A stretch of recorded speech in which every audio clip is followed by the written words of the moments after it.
జగ్గంపేట నియోజకవర్గ అభివృద్ధి ప్రజా సమస్యల పరిష్కారమే ధ్యేయంగా ప్రజాగళం కార్యక్రమం ద్వారా ముందుకు సాగుతున్నానని స్వతంత్ర అభ్యర్థి పాటంశెట్టి సూర్యచంద్ర స్పష్టం చేశారు. ఈ సందర్భంగా ఆయన ప్రస్తుత రాజకీయ పరిస్థితులపై సంచలన వ్యాఖ్యలు చేశారు. నియోజకవర్గంలో దశాబ్దాలుగా కేవలం కొన్ని కుటుంబాలే రాజ్యమేలుతున్నాయని సూర్యచంద్ర విమర్శించారు. తోట నరసింహం, జ్యోతుల నెహ్రూ, జ్యోతుల చంటిబాబు కుటుంబాల చేతుల్లోనే అధికారం తిరుగుతోందని, సామాన్యులకు అవకాశం లేకుండా పోయిందని ఆవేదన వ్యక్తం చేశారు. ఈ కుటుంబాల ఆధిపత్యానికి చరమగీతం పాడి నియోజకవర్గ ప్రజల అసలైన గళాన్ని వినిపించేందుకే తాను స్వతంత్ర అభ్యర్థిగా బరిలోకి దిగుతున్నట్లు ప్రకటించారు.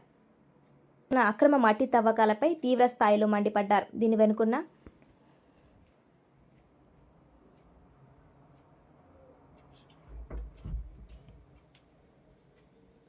అధికార గణంపై తన గళాన్ని ఎత్తారు.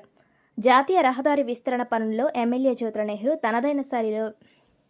తనదైన శైలిలో వ్యవహరిస్తున్నారని, ప్రజా ప్రయోజనాలను విస్మరిస్తున్నారని ఆరోపించారు.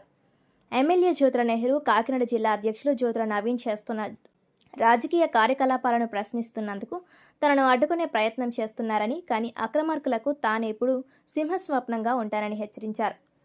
అధికార పార్టీ అండతో సాగుతున్న అన్యాయాలను ఎదిరించే సత్తా తనకుందని సూర్యచంద్ర ధీమా వ్యక్తం చేశారు.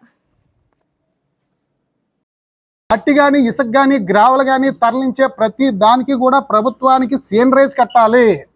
ఆ కట్టే సీనరేజ్ నుండి ఆ గ్రామానికి 25% ఇవ్వాలి, మండలానికి 50% ఇవ్వాలి, జిల్లా పరిషత్కి 25% ఇవ్వాలి. 100% నిధులు స్థానికంగానే ఉపయోగించాలని చెప్పేసి జీవో ఇచ్చారు. వీళ్ళు ఇంచుమించు ఈ తోలేసేదంతా కూడా వీళ్ళు పందికొక్కుల్లాగా దోచు తినేస్తున్నారు. కాదు, అది మన డబ్బు. ఇప్పుడు ఉదాహరణకి మావిడాడు ఉందండి, మావిడాడులో 100 కోట్ల రూపాయలు మట్టి తోలేరు.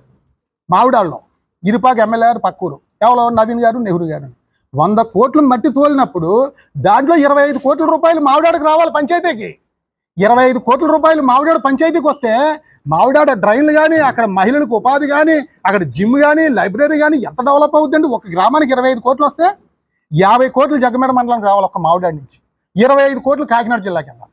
ఇప్పుడు గండేపల్లి ఉందండి, గండేపల్లి మురారి దగ్గర ఇంచుమించు అక్కడ నాయకుడితో విపరీతమైన మట్టి రోజు 200-300 లారీలు.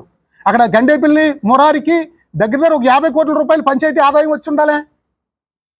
ఒక 100 కోట్లు గండేపల్లి మండలానికి వచ్చి ఉండాలి. 25 కోట్లు జిల్లా పరిషత్కి వెళ్తాయి. అదే రకంగా ఇప్పుడు సూరంపాలెం మెట్ట ఉంది. ఇంచుమించు సూరంపాలెంకి అక్కడ రామేశ్పేటకి మరి ఇంచుమించు 50 కోట్ల రూపాయలు అక్కడ పంచాయతీ నిధులు రావాలి. గండేపల్లి మండలానికి దాని నిమిత్తం ఒక 100 కోట్లు రావాలి. జిల్లా పరిషత్కి ఒక 50 కోట్లు. అంటే ఇవన్నీ నేను ఎందుకు చెప్తా ఉన్నానంటే ప్రజలకి మన డబ్బు, మన ఆస్తి వాళ్ళు తరలించిపోతా ఉన్నారు. అది ప్రభుత్వానికి కడితే మళ్ళీ మనకే వస్తుంది. ప్రతి ఒక్కరూ కూడా ప్రశ్నించాలి. ప్రజలే కాదు, నేను మాట్లాడాల్సిన రైతుల భూమి పోద్ది అన్నారు. రైతుల భూమి పోవడం కరెక్టే. మనం పోలవరంలో భూమి ఇచ్చాం, వేలాది ఎకరాలు పుష్కరంలో భూమి ఇచ్చాం. అయితే ఇప్పుడు ఇంకా అదృష్టం ఏంటంటే ఎకరానికి 25 లక్షల రూపాయలు రిజిస్ట్రేషన్ వాల్యూ ఉంది. దానికి 3 రెట్లు ఎక్స్ట్రా వేసి నేషనల్ హైవే వాళ్ళు ఇస్తానంటున్నారు. అంటే ఎకరానికి 75 లక్షల రూపాయలు నష్టపరిహారం ఇస్తానంటున్నారు. మరి ఆ ఎకరానికి 75 లక్షల రూపాయలు కాకుండా మీరు రైతుల మీద ప్రేమ చూపించి ఇప్పుడు ఈ ఎలివేటెడ్ క్యారిడార్కి 475 కోట్ల రూపాయలు ఎక్స్ట్రా అవుతుందని మీరే చెప్తున్నారు. ఎలివేటెడ్ క్యారిడార్కి ఆ డబ్బును కూడా రైతులకి ఎకరానికి 1 కోటి రూపాయలు ఇవ్వండి, లేకపోతే 1.5 కోటి ఇవ్వండి ఎకరానికి అని చెప్పి మనం రైతులకి న్యాయం చేసినట్టయితే బైపాస్ రావడం వల్ల ఆ బైపాస్ ఇప్పుడు మనకి ఎక్కడ భూమి ఎక్కడ రేట్లు ఎక్కువ ఉన్నాయి మీ నియోజకవర్గంలో అని చెప్పండి ఎవరేమంటామండి.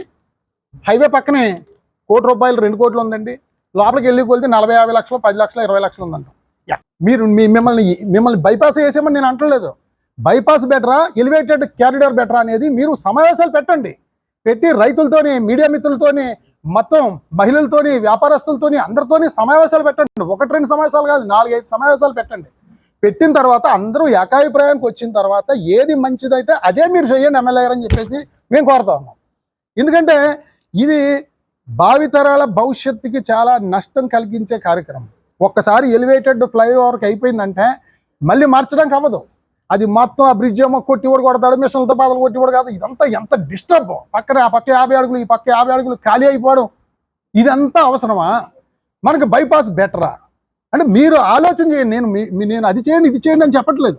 అందరితోనే ఆలోచన తీసుకుని, అందరూ ఆలోచన మేరకు సమిష్టి నిర్ణయం తీసుకుని మీరు ముందుకు వెళ్ళాలని చెప్పేసి ఆల్రెడీ ఇప్పటికే ఎవరు ఆలోచన లేకుండా మీ నిర్ణయంతో నితిన్ గడ్కరీ గారిని కలిసేసారు, నేషనల్ హైవే చైర్మన్ గారిని కలిసేసారు, రేపే సీఎం గారికి ఇస్తా ఉన్నారు. అందరితో ఆలోచించాల్సిన అవసరం లేదా మీకు? ఇది చిన్న విషయం. ఇది జగ్గంపేట నియోజకవర్గం ప్రజలందరి సంకల్పం, ప్రజలందరి భవిష్యత్తు జగ్గంపేట నియోజకవర్గం ఫ్లైఓవర్.